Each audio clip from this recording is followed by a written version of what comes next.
From Mamma Mia, welcome to The Spill, your daily pop culture fix. I'm Laura Brodnick. And I am Burnham. And a special little roundup for your Friday. We love a good roundup. These are our favourite movies that take place over the span of one day or one night. A genre that spans romance, fantasy, horror, thrillers, comedy. Every genre has a movie like this in the mix. One of my favourite movies that came out this year was spanned over one night, which was The Invite that we watched. Oh, yeah, of course. I Oh, my God. I know. hadn't even put that in the category because And that I'm stood like- out to me for so many other reasons. I know, right? And it was actually just made in not even like one whole night, like half a night, I would say. And I just feel like it's such a good device, like storytelling device. And it's also, I guess, would be a challenge for writers and directors to make you fall in love with characters and have your understanding of the story in just like a short period of time. Yeah, you don't have time to build. You often don't have a lot of different set pieces. You got to get in there. But it does like kind of let you tell a very intense story. Yeah. So yes, The Invite's good to throw in because the actual reason we're doing this episode was actually a suggestion from you, Emily Verdum. Yes. Because this week the new rom-com One Night Only comes out that we talked about on Weekend Watch this week, which takes place, as the name would suggest, over the course of one night. One night only. One night only. Exclusively one night. And when we were talking about what we wanted to do for this Friday episode, I was like, oh, there's like a new dinosaur movie out. We could do dinosaurs. Everyone's talking about having sex with the Wicker Man and that new trailer. We could do that. And you were like, I keep going back to the one day, one night thing. So that's why we're doing it. I mean, I think the Spillers would agree that I've talked enough about dinosaurs. Hey, and I thought that was beautiful personal growth that Thank you so much. recognized that and you mean, called it. There is a dinosaur movie coming out. The dinosaur movie did come out this week, so Stay I won't tuned hold my for breath. that. It'll still happen. So we haven't told each other the movies that we're going to be sharing. No. We've each picked a couple of our favorites that take place over the course of one day and one night. Okay, Emily Verdum, do you want to kick us off with your first movie? And we haven't told each other, so I don't know what you're going to say. I do want to kick us off with our first movie because my first one is going to be kind of like a quickish PSA. Okay. Only because I Oh, have... mine's not. I hope that's okay. No. Only because I have talked about this movie before and I don't want Spillers to be there going, we know you love this movie so much. We've already watched it. But I had to mention it because I feel like my inner self would be mad if I didn't talk about it. And it's One of Them Days. Of course. Oh, my God. Obviously, I had this on my list too when I thought of my favorite movies. But then I thought we have talked about this before. I'm sorry. I just had to. No, it's okay. Some people might not have watched it yet. Exactly. Created and directed by Issa Rae, who we absolutely love here on The Spill, starring Keke Palmer and SZA. Like, I think one of the best chemistry I've ever seen on a screen. Their duo dynamic is amazing. So Keke Palmer and SZA, they play roommates named Drew and Alyssa, and they're about to have one of them days. Basically, they're gathering money to pay their weekly rent, and then they find out that Alyssa's boyfriend stole their weekly rent money. They only have like 24 hours to collect enough money to make rent for that evening, and if they don't, then they're going to be evicted. And it's done so fast-paced, so cleverly, because every time something goes wrong, you see the timestamp of how much time they have left for the whole day. And it's them just like running around LA. Drew has an interview for this really big job that same day as well. Alyssa's like, oh, I can't believe my boyfriend did that. And they're both on this big adventure, like causing a huge ruckus in their neighborhood, just trying to find any sort of money. They try to be criminals. They try to do all of these random things. Maud Apatow's in it as their housemate, and she's so funny in it. But it's just, I just wanted to I just wanted to talk about this movie because it's one of those movies that I always go to if I know I want like a quick bite of something. Kind of like your theory about books. I feel like we can apply it to some movies sometimes. Oh, my chocolate vodka vegetables. Yeah. You just need to find the right kind of tone for the right movie. Yeah, like this is a vodka. Like you get like a I know what shot you mean. of like action, really funny, because you know it's going to be filmed in one day because they have the timer on the screen. You know exactly when the movie's going to end. And I really like that. I think it's one of like the most brilliant kind of like creative devices, and both of them are so funny in it. Yes, if anyone hasn't watched that, it does live up to the hype. Oh my God, please watch it. There are so many good one-liners in it. And also, I think it really flew under the radar when it came out. It did. It was such big news in our world and people did like it, but I guess it wasn't like a big blockbuster release. But I'm hoping it's having like a new life on streaming now that people are discovering it. People should definitely watch it. I felt like their press tour got more traction than the actual movie. They're so funny because together. all three of them are really funny together. But that is one of them days. Highly recommend. Okay, my first recommendation couldn't be any more different to yours. I know your face looks, and I actually cannot believe I'm finally getting to talk about this movie on the podcast. I feel like maybe I've mentioned it, but I don't think we've ever talked about it before. Interesting. Have you seen the movie From Dusk Till Dawn? It's okay. I've You have heard of it. about I knew you have. It's an Yes. absolute cult classic. Yes. And I feel if you like, especially in the early 2000s, if you flipped on the TV late at night after your parents had gone to bed, you probably saw this movie. From Dusk Till Dawn. The title comes from, like in old drive-through cinemas, like you'd have like when the movies are running and they'd be like From Dusk Till Dawn. It kind of comes it's from like a that. saying, an old-timey Yeah, saying. yeah, like an old school Oh, drive-through cute. movie. So So this was made in the 1800s? yeah, it was. No, it came out in 1996. Oh, that's when I was born. Yeah. Oh, there you go. So you had a bit on. So this movie and you are the same age. Wow. You've been through so much 30 together. years this Yeah, year? yeah. Interesting. Actually, I just realized as I was making my notes, I've accidentally picked two movies from 1996. Big year for movies made in one day or one night. Big here for movies and me. they also star the same actor, which I also didn't. I know. Wow. I've really, okay, jumping ahead, spoilers. The only thing about me talking From Dusk Till Dawn right now is it has one of the most kind of infamous, famous reveals in cinematic history. Mm-hmm. Like it's not quite as famous as like a Sixth Sense, but it does have a very shocking, twisty thing that happens in the middle, which I am going to have to talk about here. That's fine. 30 years warning. Okay. But you should. I'm not going to get into everything. You like should the Odyssey still all watch over it. again. Yeah, exactly.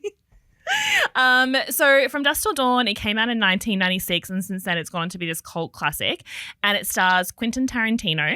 It stars Quentin Tarantino, but it's also the first paid job that he had as a scriptwriter. Oh, wow. So when this came out, he was coming off the back of like Reservoir Dogs, and he was already like a very famous filmmaker, but he originally wrote this script for like $1,000, $1,500 is what he got paid. And it was made to sort of showcase like special effects with this company. Right. So it stars Quentin Tarantino as Richard Gecko, but nicknamed Richie, so Richie, and his brother Seth Gecko, played by George Clooney. What? So George Clooney, Quentin Tarantino, brothers. Yeah. No. Can't you see the family resemblance? No. So Richie is the kind of wild, off the rails, deranged evil brother, one would say, and Seth is sort of the mastermind. They're criminals. They're on the run. Okay. So they're on the run. They're headed for like the Mexican border. Yeah. It's in the 90s. That gives you a vibe. George Clooney's hot. Quentin Tarantino not as hot, but that's kind of the vibe. Two brothers, they are doing some theft, doing some stealing. They accidentally kill a bunch of people. They take a hostage. They have to go into this motel to kind of like evade the police. And that's when Seth, so that's George Clooney. I almost want to just call them George Clooney and Quentin. Do. Oh, like, hey, that's not the movie, but okay. George Clooney's the kind of slightly better brother goes to get them. Yeah, definitely better looking, but also less sadistic, one would say. Goes to get some dinner, comes back to find that his brother, Quentin Tarantino, aka Richie, has killed and raped like the hostage they'd taken. So now the brother's like, we've stolen a bunch of stuff. We need to get across the Mexican border to a safe house. And also now that we've killed like a police officer, the police are on us. How are we going to get across the Mexican border? So they end up taking a family. So a dad and his two kids, like a teenage boy, like an older teenage girl, like around 16, 17. No. And they're in a motorhome and they're going across the Mexican border. They take them hostage and the daughter is played by Juliette Lewis. Oh no. To give you a sense of who she is. So her name's Kate. So the brothers they successfully get smuggled across the border in the family's motorhome. And the scene at the border is quite intense because obviously is Quentin weird with Juliet? Yeah. So is everyone, though, a little bit. Seth, which is George Clooney, is kind of having to just get everyone. He's like, we won't kill you if you just get just like to the dad, like we won't kill you and your kids if you just get us across the border. And they end up being able to, even though like the border patrol come in the van and search and everything, they end up being able to just get over the border. And it's a really tense kind of scene. So the brothers like to keep the family hostage, take them to this like remote part of Mexico to this bar where they're going to get like a rendezvous for a pickup to go to a safe house. The name of the bar is the Titty Twister. This movie's getting worse and worse. No, this is iconic. No, it's not. So they go inside. There's this whole thing like only drivers are allowed inside, and the dad's like truck drivers because it's like a truck driver kind of like where they it. yeah. And the name of the people in the bar are like sex machine and stuff like that. And the dad who's been driving the motorhome's like, well, technically I have a motorhome driving license. So like, well, I guess you can come in. So then Richie and Seth, the brothers, are sitting at the table. Everyone's drinking. There's strippers and exotic dancers. And one of the dancers is Salma Hayek. Wow. Salma Hayek looking... You have to look at videos and pictures of her. I mean, she's hot. Yeah, she's always hot. She's always gorgeous. She was gorgeous then. She's gorgeous now, 30 years later. It was one of her first like big breakout movie roles. She looks 10 out of 10. And her name in the movie is Santanico Pandemonium. Santanico Pandemonium? Which is That sounds like a perfume. Yeah, I don't know if you know the origin story. So when Tarantino was first writing the script, he had written this character to be called Blonde Death. Wasn't he very weird with her on set? Yeah. Is this the movie that he was weird with her on? This man's weird with everyone on set. Like, keep your feet covered and your boobs, but mostly your feet.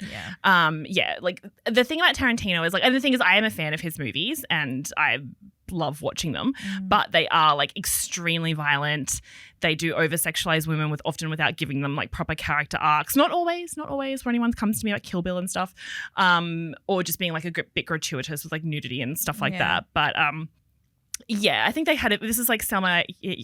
This was Salma Hayek's like one of her first big roles.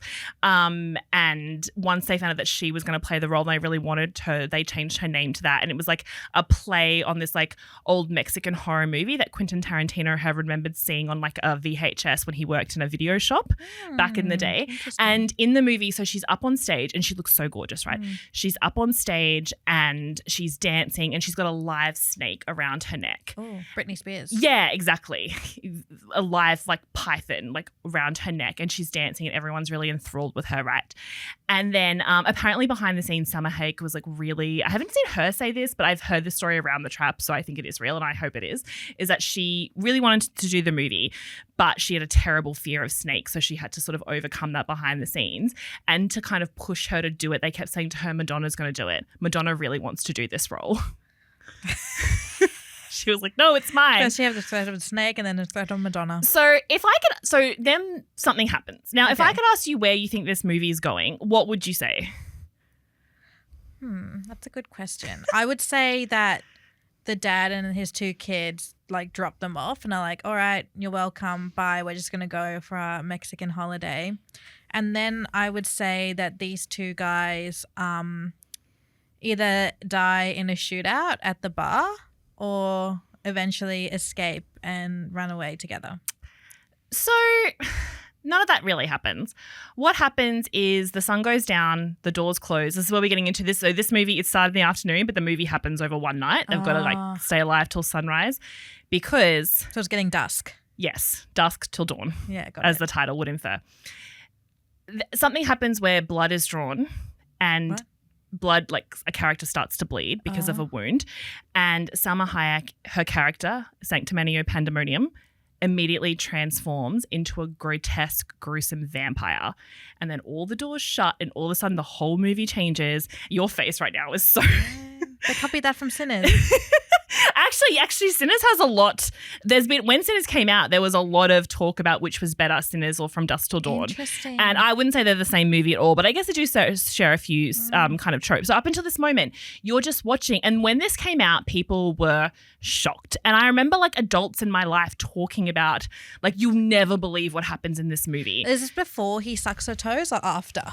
No, he sucks her toes, then the blood thing happens. Wow. Yeah, the whole toe thing. Because she's like flirting with these two guys and they're just like, she's just a sexy dancer at this bar, kind of paying no attention to her. So all of a sudden the whole movie flips, and what was just kind of like a normal everyday kind of crime drama about two brothers where people are thinking it's going to go exactly how you said, all of a sudden it changes and Salma Hayek transforms. Even if you don't watch the whole movie, which I think you should because it's a fun time. Okay. You just have to watch this scene because it's so iconic. All of a sudden she just transforms into this crazy, grotesque what does she look vampire like? Creature. It's not just like a classic Hollywood thing where like it's just a vampire and like two teeth pop out. It's like a whole face. She like morphs into like a demon almost, and like everyone turns into kind of like the witches. Don't bring that up to me. did you say that to me? That's some spill law right there. I'm so scared of that movie. Almost she like becomes like a grotesque demon. Yeah. Okay. And then all these other people, because everyone who works the bar, vampire. Yeah. So it's actually a supernatural vampire movie that was masquerading as just a like run of the mill like kind of road crime movie. I won't spoil the whole thing because that's just like this is the first 10 minutes of the movie. So like Jesus. First 10, 20 minutes kind of thing. So there's a lot of vampire fighting. Then it becomes an all out like we've got to kill all the vampires and stay alive. And obviously if you get bitten by a vampire, then pretty much instantaneously you get turned into a vampire. Quentin Tarantino, Salma Hayek, pretty much everyone. I won't go into what happens, but it's Okay, I want to watch this now. Now you've like piqued my interest. It's such an iconic movie. Like it gets referenced all the time, and apparently people were like screaming in the cinema when it happened because no one knew that was going to happen. So funny. And I actually remember like I heard like my mum talking about it when I was a kid because it used to be on TV late at night, and one night it was on. I think she was watching it quite late, and I like crept down to the kitchen. I was like watching from the kitchen, but she didn't know I was there. And I'm just watching it. And the moment Salma Hayek turned to a vampire, like literally my whole body froze. Wow. It was just so scary and unexpected. That must have been like so like fun to watch and like with a big group of people at the cinema. I know. I wish I could have a time machine and go back and like, because this wouldn't affect the world. I wouldn't change anything. I could go back and watch From Dusk Till Dawn the cinemas with people for the first time, not knowing the twist. And I feel like that's what kind of Sinners was like missed out on.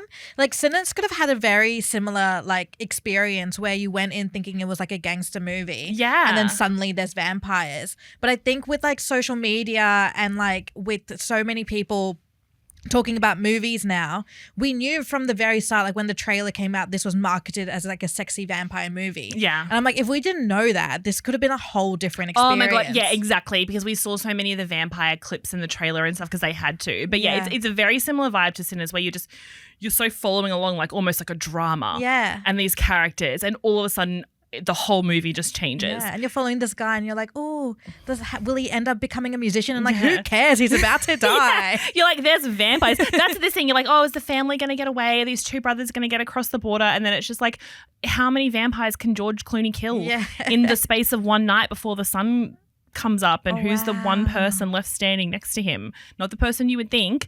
It's very, very iconic for just like the imagery of it. And all the vampires have green blood coming out of them because it was such a graphic, intense movie that it was going to get the dreaded like in 17 plus, the highest rating. So like basically no one goes to see it. So they're like, but instead, how about we slaughter everyone, but their blood is green? And the movie censors were like, things. Yeah, let's do that. Let's do that. Neon green. So From Dusk Till Dawn, one beautiful night of vampire. That's crazy. Absolute carnage. I can't believe I never knew that's what happens in the film. I do feel a bit sad that I spoiled. I wish I could have just showed you the whole. I wish we had a podcast where we could just sit here and watch the whole movie. And then I'll be like, Em's about to watch the movie, and then we just play music for 2 hours, and then we come back and you're like, wow, that was crazy. That was crazy, guys. And then that's the whole episode. I know people listening think I spoiled that, but I honestly didn't. They're so bad. I didn't even tell you who dies. I didn't tell you how they get there. I didn't tell you what the vampires also turn into. There's a lot there. Okay. Yeah. I'm excited. I will watch that actually. Okay. The next movie I want to talk about is very hard to explain. Oh. So I'm not sure how good of a job I'm going to do. But I'm going to give it a red hot go. Okay. I'm here to support you in this. Yeah. Because obviously we do make fun of you sometimes because you can watch a whole movie or TV show and then not know the plot. Yeah. And that's a skill. It's really hard. Okay. This movie is so complicated. Okay. It stars, unfortunately, Brad Pitt. It's called. Okay. It's called Bullet Train. Oh, yes. Have you seen this? Oh, I actually haven't.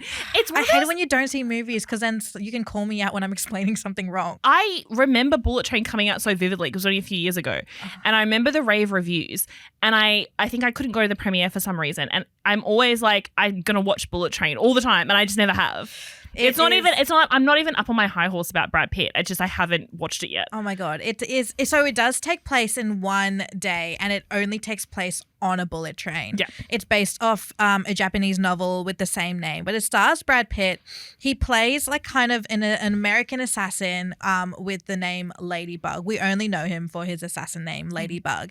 And he's an assassin because he has very bad luck in the sense that everyone around him ends up dying. Oh, sure. Without him actually trying to really do anything. So he plays like kind of that typical Brad Pitt role where he like I know tries. exactly what you mean. You know what I mean? I know what you mean. Where like he's Brad Pitt and he's so hot, but he tries to be that unassuming guy. Brad Pitt tries to act. He tries to act. It's because I was saying this on a pod the other day because we were talking about his new cover. I am so image. jealous I wasn't on that episode, but I loved it. The thing about Brad Pitt is that he's always had to battle against how beautiful he is. This is his own words. Yeah. That he is like his whole shtick, his whole career is like he's a character actor. He's an actor's actor. Yeah. He's a man of film, and he's been held back by how gorgeous he is. No one else is thinking that. It's just him. But Literally. you can see in a movie where he's got that in his head. He was like, I'm acting. And in this movie, he thinks he's acting. Oh, but it's like it's a very, very actiony movie. And by this, Yeah. I mean like gory action. So if you're like one of those people who love like really like fun family action, this isn't really it. Like you do see So everything. don't pop the kids down in front of the TV. Do not pop the kids down in front of the TV. But it does have like an element of like dark comedy. There are bits that are really, really funny, but it's so over the top Brad Yeah. Pitt action. Yeah, and does he carry? Because the thing is, like, I know I'm kind of laughing at him for like wanting his struggle against being a beautiful, serious actor, but he's a movie star. He carries a Yeah. movie. He does carry this movie, but I will say that there are two other characters by two famous actors that I think make this movie. So Brad Pitt plays Ladybug, and he boards this bullet train in Japan because his job is to retrieve a suitcase filled with money. And he has a handler in his ear, and you only hear the handler's voice, but immediately you're like, that's Sandra Bullock. Like she's in the whole film yeah. just as her voice. It's so good. And then he gets on the train and he realizes that there are other people after the suitcase for very different reasons. Two other people after the suitcase are these two guys who are British brothers played by Brian Tyree Henry and Aaron Taylor Johnson. Yeah, both great. Their names are Lemon and Tangerine. Oh, perfect. And their job is to guard the case because the case belongs to this Nepo baby of like this big criminal warlord. The Nepo baby is played by Logan Lerman, which is also interestingly, when I was younger, I used to get Aaron Taylor Johnson and Logan Lerman mixed up all the time. Really? Yeah. I guess before Aaron Taylor Johnson got that extreme facial hair, maybe Yes. they do look similar They before do that. look so similar, but now Logan Lerman has the facial hair. Yeah, that freaks me out. And in this movie, Logan Lerman is, spoilers, he's dead the whole time. Oh, So he doesn't do anything except like kind of looks, they try to make him look alive by pretending that he's like still there because they're so scared of his dad. So they're like, here, try to make him FaceTime. Yeah, and he's yeah. like literally dead, like on the train. So Brad Pitt's character, Ladybug, and the two brothers are battling it out for the suitcase. And then you just start seeing assassin after assassin on the train, all trying to get the suitcase. They all have their own motives to get the suitcase. Joey King plays like a little girl. oh yeah, I knew she She's was in it. unassuming, and she's also an assassin trying to get a case. There's this big bad assassin named the Wolf, played by Bad Bunny, Oh, who's my god. also trying to get the Bad case. Bunny. I love him. Bad It's like Bunny's one in of the movie. those movies that kind of has the same edit as like a Die Hard or an Expendable, where you get all these like unassuming actors come in who've never had like a hand in action before, and they all end up being like the next bad guy. And throughout this movie, it's Brad Pitt literally running from like carriage to carriage to carriage to carriage, trying to get this briefcase. There's so many twists in this movie, you cannot keep up with them. Okay, I think that is why I've wanted to see it, because all the reviewers who I like really like and follow were just like, it's action packed, it keeps your attention. Yeah. Because the thing is like about these movies in one day in one location is that they can so easily be dull and like you can't sustain the drama, but when they work, they really work. It's so good. And because it's like on the bullet train, his like objective is to get the case and then get off the train, and he keeps missing every stop because this case just get taken off him every time he's meant to get off. It does end like with them outside in the train crashes. They're all outside, all of these other actors come in. It is just one of those like over the top actiony thriller films that is also quite mystery Yeah, I love that. and a bit of a murder mystery as well as weaving through that. But it's like also Brad Pitt just like genre bending like everywhere. Like he's literally like, He oh, would I'm love you sad saying now, that. and I'm happy, and I'm excited. And I'm like, I just feel like if we got that Esquire profile and this was the movie he was trying to promote, I feel like we would have gotten a whole different type of Brad Pitt. Right. Like, is this the when he was wearing the skirts on the press tour? It was for this movie, right? Was he? Yeah, I think so. Oh my God. That would make sense. Yeah. Because his character in this movie is like crazy. Oh, he's like, guys, I'm quirky and fun. I don't know if you guys know. Yeah, I know. But he's also going through some personal things, I guess. Isn't he always? Family issues is what he's going through. I've heard. Yes, that's what he will say. You just made me think as you were saying that because you were saying train, murder, mystery. And I was like, man, there's so many good... Orient Express. No, oh my God, didn't even think of that. No, Orient Express, murder on the Orient Express. Yes, I was just like, oh my God, why aren't we doing an episode about train? Like, have you seen Snowpiercer? Yes. Chris Evans, oh where he's got to get to he's got to get to the front of the train, and it only takes place on the train. Famously, trains are such a good plot device because you can't get off the train because it's snow outside. Or Train to Busan. Have you seen that? No, I haven't seen. I should though. It's one of the best really zombie good. movies of all time. When I was in South Korea for Devil Wears Prada 2, I just wanted to get on a train to Busan just to like feel that moment. So scary. Yeah. Zombies on a train. I know. But yeah. And Brad Pitt on a train. So Bullet Train, you can actually stream it now on Apple TV if you just want like really action-packed, gory, also really funny movie.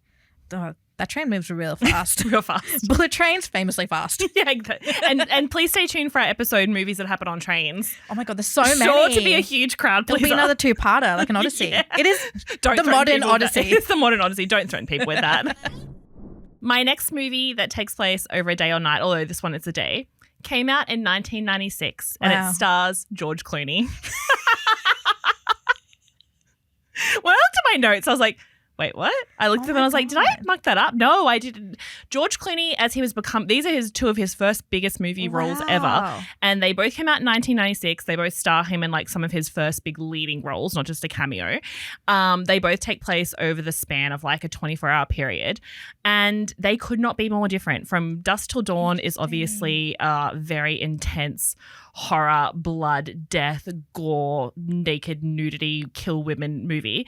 And his other movie that came out in 1996 stars him and Michelle Pfeiffer and is a lovely, beautiful rom-com with a bit of family drama movie with Michelle Pfeiffer called One Fine Day. Oh, I've never heard You've of never heard of one? No. I do think it's really fallen out of like... One Fine Day? It's fallen out of the public consciousness. Yeah. I do prefer Clooney as a rom-com actor to an action actor. He's such a good rom-com actor. Oh my God, does he have? He's so... Because he's got... smile. He's got that... He has charisma just like oozing out of every part of his like body. Yeah. It is, especially at this moment in time. One Fine Day came out in 1996. It stars George Clooney, Michelle Pfeiffer. They had a bit of a personal connection before the movie because he dated Michelle Pfeiffer's sister. Oh. Before this, but I'm assuming it was an amicable breakup because then Michelle Pfeiffer was executive producing this movie as well as starring in it. Interesting. And so she would have had a bit of a say. Yeah, well, she would have had quite the say. My sister stole my jumper, so I'm going to get back to her. She probably had to say to her sister, like, look, it's George Clooney, like, to her sister Dee Dee. Yeah, it's like, George it's your Clooney. fault for dating him. Yeah. Famously, he's a womanizer. It's 1996. He's in movies. Yeah. This is before he did Batman or anything like that. Oh, wow. Which is probably good because Batman was not great, famously. Yeah. So Michelle Pfeiffer stars as Melanie. George Clooney stars as Jack. Would you like me just to call them their names as please. Michelle and George? Yes. So Michelle Pfeiffer plays Melanie Parker. She is a single mother. They're both single parents. That's very important to the plot. She's a big like businesswoman, and you can tell because it's the 90s and she's wearing a full business suit. Like she's a business with like a sensible haircut. She's a businesswoman, right? I like that. Quite forward for 1996. Yeah, she's like my job comes first. So she's divorced and she and her husband share. The kids are about 7 or 8. There's 2 kids in this movie. Her son Sammy, and George Clooney is a single father to a little girl called Maggie, played by one of up there with Mara Wilson, one of the greatest child actors of all time, who went on to become just a great actress in general, Mae Whitman. I don't know who Mae Whitman is. Come on, Emily. You need to give me a movie. Have you ever? Or maybe I'll need to see her face. Look at her face. Look at her damn face. Okay, Mae Whitman. I think you'll find that. I mean, first of all, she's in Parenthood and other things. She voices Katara in your favorite animated show that you talk about all the time. Oh, I love Mae Whitman. Yes. Oh my god. Oh my god. Her as a child. She's so good in the Duff with Robbie Amell. Yeah. I want to didn't pick that as the movie to I say. love but sure. that movie. Oh She's my God, good I in love everything. that movie. Oh my God. And obviously, like Parenthood's one of my favorite TV shows ever. She's in that. Her as a child actor, she was in as a She child. wouldn't have been that old. As a child, she was in everything. She's every big movie from the 90s. If there's a child, it's Mae Whitman. And she's so good. Like, she should have won an Oscar just for being that good in all movies. So she's George Clooney's daughter, Maggie. So Michelle Pfeiffer and George Clooney both get saddled with their children. Like, her husband doesn't turn up to pick up Sammy. His wife goes off on a honeymoon with her new husband. They both have their kids. And George Clooney fucks up a little bit and makes the four of them late to drop the kids off at, because they go to the same school, they're in the same class,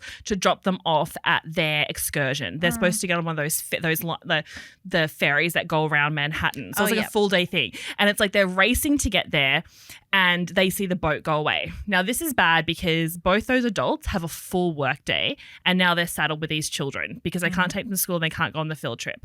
Children ruin everything. Yeah, children do. And that is, a lot of the movie is about that. Yeah, right. Michelle Pfeiffer's like, well, I'm a huge fancy architect. I have a huge presentation to clients today. I can't have my child with me. Yeah, I can't build a house on this boat. Yeah, exactly. She's like, I can't take a child to the office with me. I mean, it's the 90s. I shouldn't even be working and I shouldn't even tell people I have a child. Exactly. And then George Clooney's like, hey, I'm a pretty distant dad. I never even have this kid with me. I don't even know her that well. I'm paraphrasing, but it's kind. You know what I mean? He's like, the only reason he's got his daughter because he's like such a notorious kind of.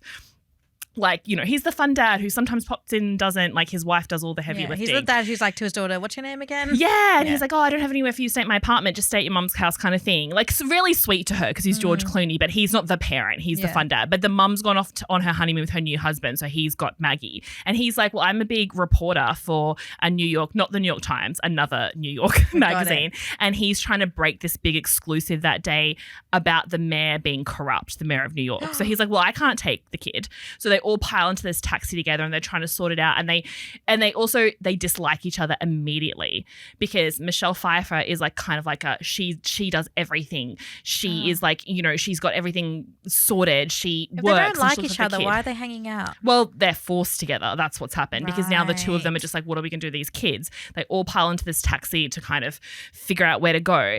And yeah, the parents dislike each other because he's like a bit of a larrikin fun guy and he's like, oh, this woman is so uptight and annoying. And she was like, oh my God, I'm always having to look after stupid men who don't know what they're doing and can't help me. So then they're like, there, girl. Yeah. It's like a very interesting dynamic. You're like 30 years later, we're still having the same conversation. And so then they devise this plan that they'll have to share childcare all day so they can both make all their different job things and meetings and stuff. I would never do that with a strange man. Well, the kids know each other. Okay, yeah. They're in the same class. And she is friends with his wife. And she was just like, when she sees him, she's like, oh, you're her husband. He's like, how do you know? She's like, well, you're with Maggie and you also fucked up and that's what I've heard about you kind of thing. And he's like, well, you sound terrible. So then they devise this plan. They're going to have to share childcare all day so they can both keep their jobs going and fulfill all these huge commitments they have. In the taxi, they accidentally swap cell phones.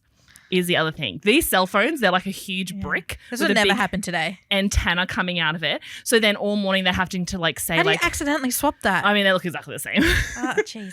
And they have them in the cab and they pick them up and stuff. So then all morning they're having to give each other their own kind of like messages and stuff. So as the day goes on, things go from bad to worse. Sammy, like her son, trips Michelle Pfeiffer over. She smashes her big model she was taking to the thing. And then they try and put the kids in like a daycare center for the day. And then George Clooney's like, oh my God, it's superhero day. They have to be dressed as superheroes. So they like pull them into an office and like have to like makeshift dress them as superheroes. Then there's drugs at the daycare. So they have to go pick them up again and get them out of there. Oh my God. Then Michelle Pfeiffer loses one of the kids. Having kids does sound fun, actually. I changed my mind. Yeah. Then George Clooney like has to go find the missing child when he's trying to like take down the mayor of New York and stuff. And all day they're fighting. But as the day goes on, they start to like each other. They start to understand each other. They start to help each other out a bit more. At one stage when Michelle Pfeiffer's like, okay, bye, Jack. And he's like, bye. And she goes, oh, I know you don't know my name. You've got this woman, this woman, this woman, this woman. And she lists all the women that have been calling his phone all day that she's got. And he goes up to her and like kind of like looks in her face and goes, I know your name, Mel.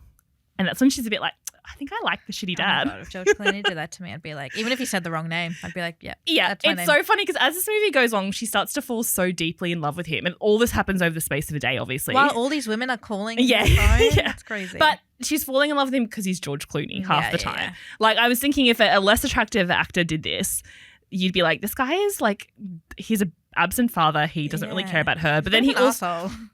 but as the day goes along, he does help her out and stuff like that. That's so they've nice, got to I get guess. through the day. During the He day, helps her out with his own daughter. yeah. Well, the thing is, he keeps her son alive, and when it's her turn to have the kids, she loses his daughter, and he has to go find her when he's trying to meet an informant to take down the mayor. 3 kids is too many kids to look after. Yeah, exactly.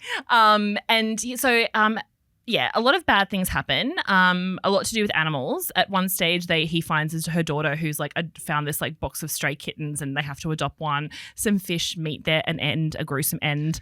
Oh my God. New Why fish are are they brought having a later tour on. around this whole city? The thing is, it's one of those classic like 90s New York kind of rom-coms Yeah. because like so much is like also the background of the city of like them jumping in the cabs Yeah. and then like they go to they have to run through Central Park at one stage to Where's get like somewhere. the fourth character's New York. Yeah.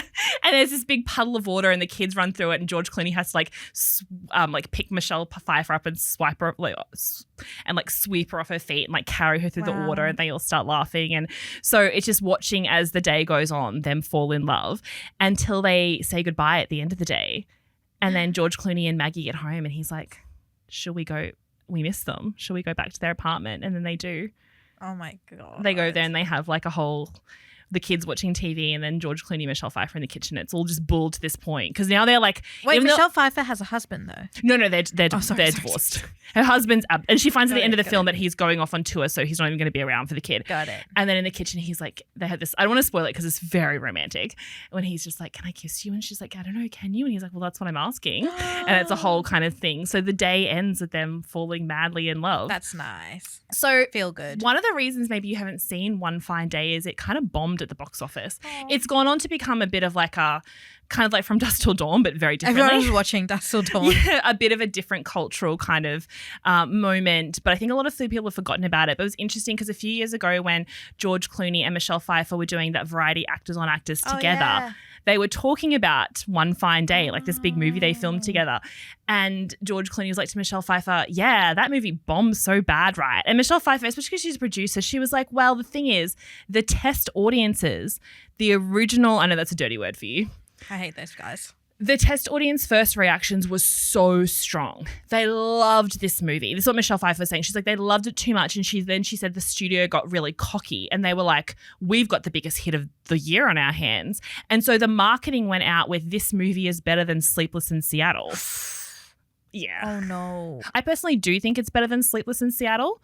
Only because I'm not a big fan of Sleepless in Seattle. Like I do really like it and I understand, but it's not one of my rom-coms. Yeah, okay. I personally, well, the thing is, Tom Hanks and Meg Ryan don't spend any time together in that movie. Yeah, that's fair. It's like a beautiful plot device, but they don't spend any time together. You don't see them fall in love. Whereas this movie, you really see them fall in love. So if I had to pick one to sit down right now and watch, I'd pick One Fine Day over Sleepless in Seattle. But the marketing went out like that. And then when people saw it, they're like, we feel cheated because this isn't Sleepless in Seattle. So they gave it really bad reviews. It was also supposed to be released around Valentine's Day, which would have been the perfect time. But then they were like, we'll make more money if they release it at Christmas because that's a big blockbuster drop period. Obviously, it couldn't compete. So it did quite badly. And it was interesting this moment of like watching Michelle Pfeiffer and George Clooney come back together because Michelle's like, I feel really bad on that movie because she's like, I think about it because I never got to spend any time with you because my kids are really little and I was always running off when we finished filming to look after them. And my sister hated your guys. And my sister hated you. No, poor Dee Dee. Dee Dee Pfeiffer's like just at home being like, justice for me. Yeah, surely everyone's forgotten about that. And then George Clooney's like, oh, I didn't mind that you were running off to look after your kids because I was really drunk a lot of the time. And apparently one day he went out and got so drunk and then he woke up at 5 a.m. and they're like, you have to be on set right now to film. So he got to work to film and apparently he was so drunk that Michelle Pfeiffer came up to him and said, hey, you're really drunk. You're still drunk from last night. And they had to like sober him up. And then later on he was playing basketball and he like smashed his entire eye socket. But you know what's apparently so embarrassing. Ew. Yeah, I don't want to give anyone the ick for George Clooney. I don't believe it's true. But apparently, just to finish off this little moment, Amal Clooney, wife of George Clooney, apparently this is one of her favourite movies. Oh. He's like, Amal loves it, She's loves just it. like us. She's just a girl. She was in that test audience. Yeah, yeah. She was like, better than Sleepless in Seattle. I mean, oh, is it crazy to think she would have been like, I don't know, she was an adult when it came out. She was 35 when she met George Clooney. Got it. She wasn't, it's not the same age as you. Okay. Everything's above board, don't worry. So she probably actually would have been in seeing it at the cinema. That she's the right the right age group for that. That guy, that single father. She saw Dusk Till Dawn and then she saw One Fine Day in 1996 and then she's like, I'm going to marry that man. He's so versatile. So that is One Fine Day. I will say it's really hard to find. You might have to like find a VHS. Ooh. It's been taken off a lot of streamers. But VHS is crazy to watch this movie. Maybe you guys could just call me and I'll tell you the script more, the storyline more in detail. That's a good idea. Do like a reenactment. Yeah, because it's hard to find. Again, because it wasn't well received. But I just remember watching this movie a lot because my older sister really loved it and she would always put it on. So I feel like I just grew up watching this movie. But it is a beautiful rom-com set in New York with two characters who are movie stars, best chemistry. Love it so much. So if you can find it, it's so worth watching. I do want to watch it. I think you'd actually love it. Okay, my next one is another action, but it's more comedy over action. Okay. It's Game Night. Oh my God, I love Game Night. You've seen it, right? Yeah. Yes. Do you know where I love to watch Game Night? On a plane. It is a plane movie. It's such a good plane movie because it's so fun and interesting and it just makes the flight just fly by. Yeah, and it is over one single night. Yeah. So it's about a couple, Max and Annie, played by Jason Bateman and Rachel McAdams.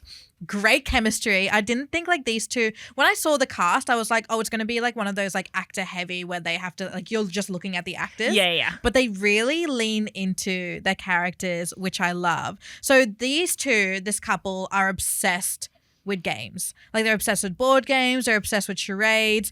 I'm pretty sure like there's a scene where Max proposes to Annie like through charades. Yeah. And then their whole thing is that they host weekly games nights with their friends, except for their neighbor Gary. Who's played by Jesse Plemons. And Jesse Plemons is so good because it's so funny. Sometimes he's like a movie star, but mostly he has to play like the oddball creepy guy, but he plays it so well. He plays a creepy guy so well. He's so scary. It's like that this movie was building up to Begonia. Yes. Oh my God, he's literally his character. It's like he did Game Night so he could prepare for Begonia. So they're hosting games nights. They used to invite Gary and his wife, and I think his wife like left him. Yeah, she did.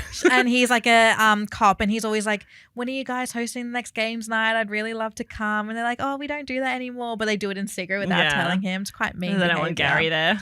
And then Max's brother Brooks crashes their games night, played by Kyle Chandler. They have a bit of a taut relationship. Max has always been jealous of Brooks.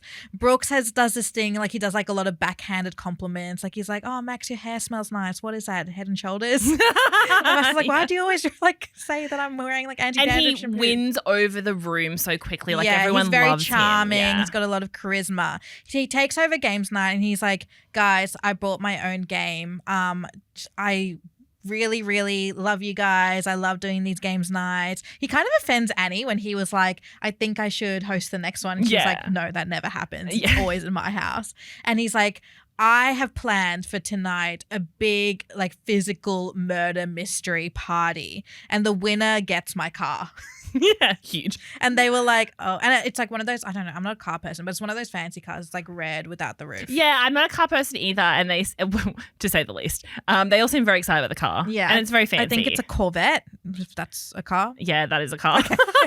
I think it's that. It's so rare that I'm the person in the room who knows more about cars, but yeah, that's a car. I'd be like, can I win something else? No, I would drive around in that car. It's fun. Yeah, you like driving around in nice cars though. Yeah. I like being a passenger princess. No, I know, because every time we've had to do a car thing for a client, and it's like, I'm not driving. I can't do that. I was like, well, I guess I am. I know. So if I won the car, I would just stay in their driveway. No, I would drive you around. So Carl's planned this whole murder mystery. Right after he says that, people come bounding into the house, smashing glasses, grab Kyle. Kyle's screaming. They take him away. The whole group is like, wow, this is so intense. They start applauding. They're like, the production value of this game night, off the hook. Off the hook. Everyone's like, wow, Kyle's amazing. And Max is like, he's not that great. It's fine. It's a game. They soon learn that it was an actual kidnapping.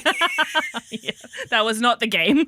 So they all like are really like flamboyant about it. And they're like, wow, what a fun game. Let's all split up into our couples and we can all like find out who kidnapped Kyle. And each couple realizes on their own terms that this was real. Yeah. Like one of them like just found one of the kidnappers and was like, so how'd you get into acting? When they actually see a guy die, they're like, ah.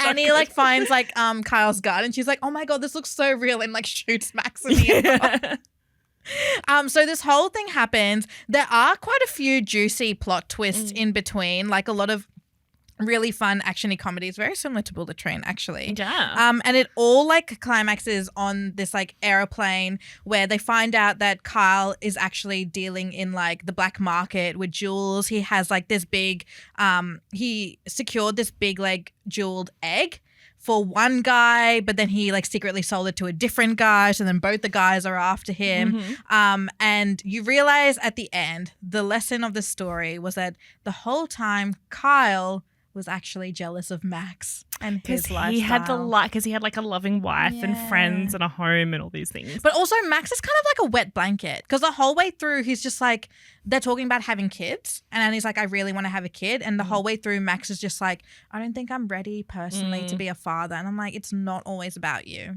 Yeah. So just grow up. There's like a lot of like annoying little coupley tropes within it. Yeah. That I didn't like. Like even Lamorne Morris is in it, and he is so funny in it. And then he's like so in love with his wife, and his wife's like, I have a confession. I cheated on you with Denzel Washington. Yes. Denzel Washington, not in the movie, but not in the movie. Gets a lot of screen time nonetheless. So much. And then she's like, here's a photo of it. And he's like, that's not Denzel Washington. After they've gone through this whole dramatic thing, and he's like, okay, show me with you and Denzel and I'll get over it. It's like, that's not Denzel. It's so, like, I almost think like the little quip storylines between each couple is so much stronger than the actual storyline of them finding out. It's one of those such a solid comedy, because each like little couple side storyline could also be its own movie. It's so strong. My favorite scene, not that you asked, but I'll tell you, is when they have to go sneak back into Gary's house later on. Oh, and he bleeds over his dog.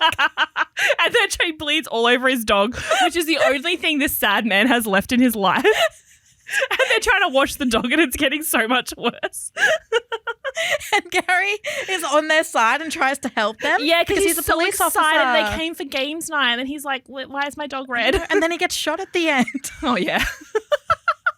Gary. It's so good. It's just one of those really over-the-top funny comedies that's like not too like, I don't know, it's not too like actiony in the sense where you're like, that will never happen in real life. Yeah. Like it's like real people like living in a like over-the-top world where they're like, oh my God, I have to like stitch up your bullet, and she's like trying not to gag as she's like stitching him up. She's like one stitch. She's like, he's like, don't vomit on me, please.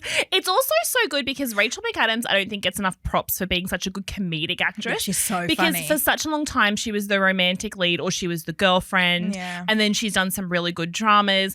And I don't think people think of her as like a big, broad comedy actress. That's so true. The way she gets to be in this movie, where she just takes these big swings, physical comedy, like when she's got the gun and she's like telling the guy to like get down. And he's like, okay. And she's like, and then do this. And all this stuff, and she doesn't know it's a real gun. It's just, and like the vomiting scene and like the dog scene, it's so good. She's really, really funny. Yeah. That is Game Night. I highly recommend if you haven't seen it yet. I don't know how this happened, because obviously we didn't know what we were both going to recommend, but my next movie stars Rachel McAdams. Oh my God. Rachel McAdams and George Clooney getting a really good run on this podcast. They've really found their niche. They really have. This is not a comedic performance from her, but it was one of her big first like kind of breakout roles, away from being like just a love interest. And it's the 2005 incredible movie Red Eye. Have I seen Red Eye? Oh my God, have you not? Oh my God, I have seen it. I was going to say Cillian Murphy. Yeah. Oh my God, that movie instilled man. a fear in me that I didn't know I had. It is, I don't know why. It's things I worry about. It's like getting lost in space, like George Clooney in Gravity, or sitting next to an evil Cillian Murphy on a plane, like Rachel McAdams. Oh my God, two biggest fears. so many crossovers with those two and you. That's crazy. I know, it's all just one. I need them all together in one movie. Cillian Murphy's so scary in that movie. Oh my God. It's so weird now to think like he just got all of his biggest roles like playing a villain. Yeah. Like the Batman movies, because all of of his these. And piercing eyes. He has a villain face. Yeah, he does. But he's also so hot. That's the thing, because he lures you in with the hotness like he did in this movie in Red Eye. Well, this movie starts out like a rom-com. Can I tell you, there's a part in Red Eye where you could press pause and what you have for yourself is a beautiful little short film romance. Yeah. And you're like, and then they had sex in a hotel room and are married. what you get is this beautiful little short romantic comedy, romantic drama starring Rachel McAdams and Cillian Murphy, which I kind of do want. Yeah. If you pause it at just the right place. Oh my God, I'm actually getting like a bit like anxious talking about it. It's like really scary. So sorry. Your whole face has changed. Oh my You look God. very stressed. Okay, well, You know I like fully compartmentalized this movie because I forgot I'd witnessed this. yeah, you just like your whole face changed then. That was crazy. So Red Eye came out in 2005, and the reason that I was like, I need to see this movie from the moment it was announced is because it was directed by Wes Craven, one of my favorite filmmakers of all time. You know Wes Craven, right? He created Nightmare on Elm Street, directed the Scream movies, The Hills Have Eyes, all my favorites. Hills Have Eyes is... People Under the Stairs, No. all the... No. I just need to watch all my favorite horror movies, but you love Scream, right? Yeah, I love Scream. I love Scream. And have you seen A Nightmare on Elm Street? Yes. And All I of didn't them? sleep for a week. Yeah, you won't sleep after that. I know. There was an Elm Street like right next to my street.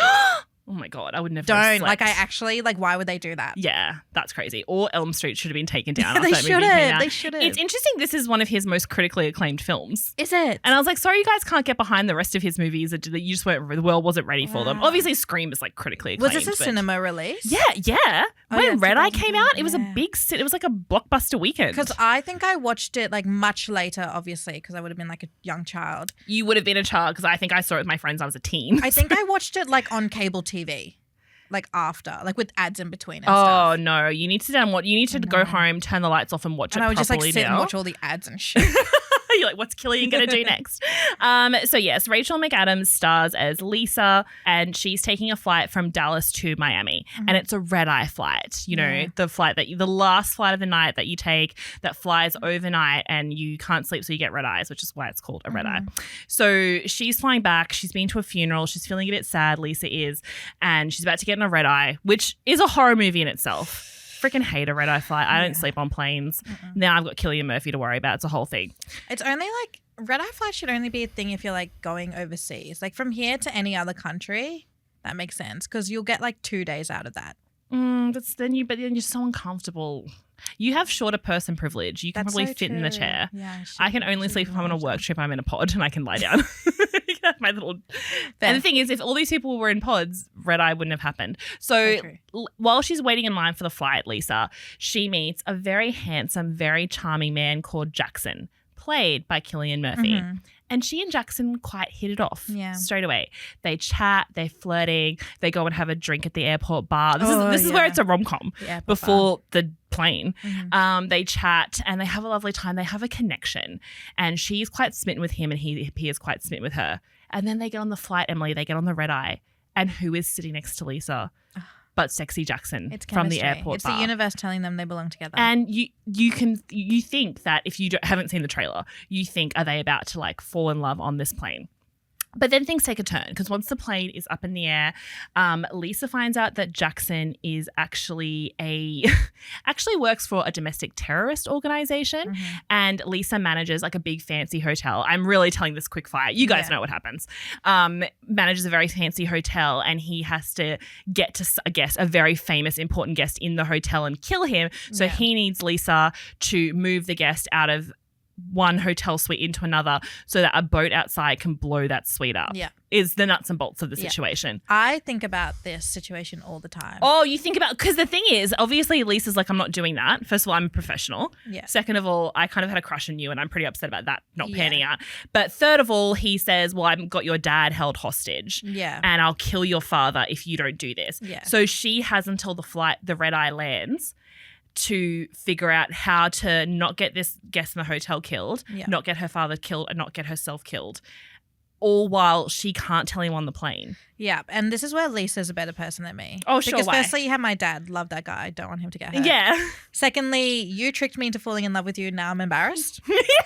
So maybe don't do that. It's so funny because she moves on from that quite quickly and she's like, how do I save myself and others around me? And I'd still be like, so we're not meeting up afterwards. And it's a product of its time. Because if this happened now, the minute I had drinks with that guy at the airport, I've already messaged all the girls. I'm like, I found my husband. It's this guy at the airport. You've taken a stealthy photo of him. Exactly. Someone's and then I have checking. to message them back going, oh, he's tricked me. He's going to murder my dad. He just wants me for my job. And then your friend's like, oh, this happens all the time. And then the like politician that they're trying to kill. no worries, I don't know that guy. Yeah. But why'd you have to No make it a big skin off- deal? yeah. Firstly, why'd you have to like trick me? You could have just come and held a gun to my head. You don't have to have the fault. We didn't have to flirt We didn't have to do this. Now I'm embarrassed. My dad is under threat. I'm going to have to explain. They're like, Miss, why did you do this? You're like, well, it's a weird story. He bought me a drink. Like, and this is why like people like it's always ask for permission, not for forgiveness. Yeah. I'm like, if you asked for permission, I would have just said yes. I don't know that guy. Yeah. Sure, I'll move him if that's what you want. Just leave me, my love life, and my dad out of it. And that is the real takeaway from Red Eye, the Exactly. movie. So then they're on the plane, and this is why, again, it's really so well done, because you think then it's just the rest of the movie is just two people on a plane. Yeah. That's really boring unless the script is perfectly done, the direction is perfectly done. Okay. When this movie came out, it was sold as Phone Booth on a plane. Have you seen Phone Booth?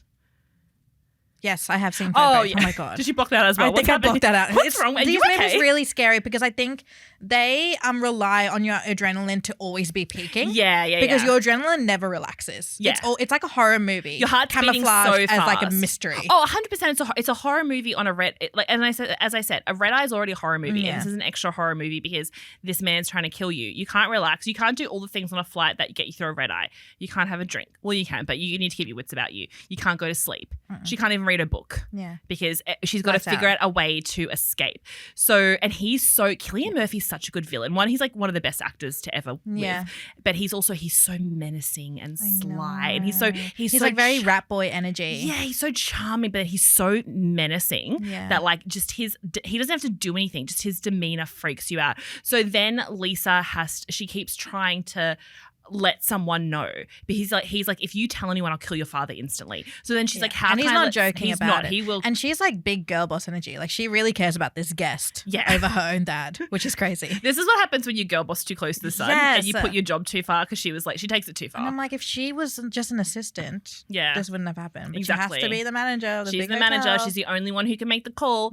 So then it's like she has to try and get away from it. So she goes to the bathroom and she tries to write a message. Remember that on the With the mirror, steam. and then the steam. And she was like, the man next to me. Then he comes in and he wipes it down. And then this lovely elderly lady on the plane had lent her a book, and then she goes to her like, oh, I really want to give you this book back. Please write your address in it. So Rachel McAdams tries to covertly write a note to her. Remember the scene? And gives her the book back, and then she thinks she's gotten away with it because she thinks she's written like, tell the air hostess this is happening, like help me. And the woman walks away with the book and it's all fine.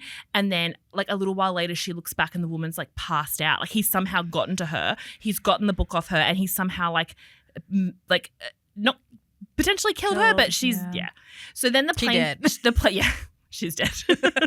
That nice woman who just wanted to give a stranger a book back.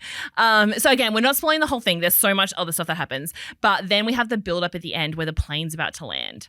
And usually a red eye landing is like cause for celebration. Get me out of this hellhole. But for Lisa, this is the moment because she's got to get off that plane. Oh my God.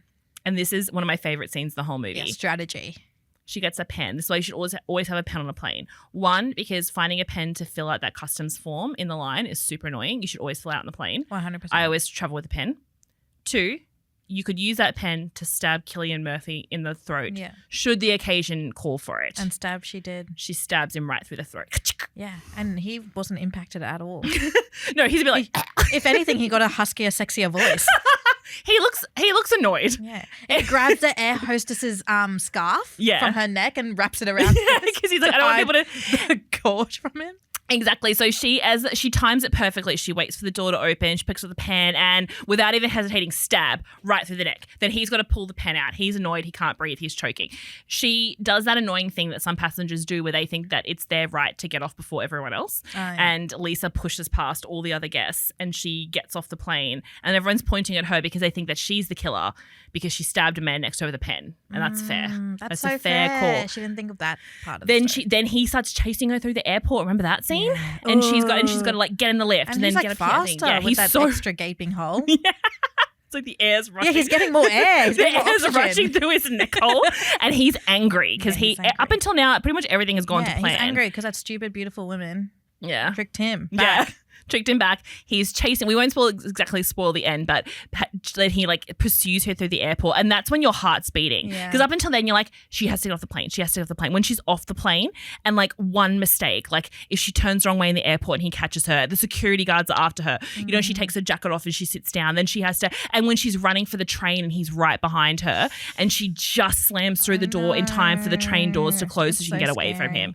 And she calls her staff to like be like, okay, change his room. Yeah. And then he calls his staff and is like, kill the dad. Yeah. So she's like, what do I do? And she's going to get to her dad's house. And it all ends with a violent confrontation between Rachel McAdams and Cillian Murphy. Yeah. Oh my God. Because you also find out that she's been traumatized by a man physically before. Yeah. She's been like abducted and held up before. So she's like, I'll never be a victim again.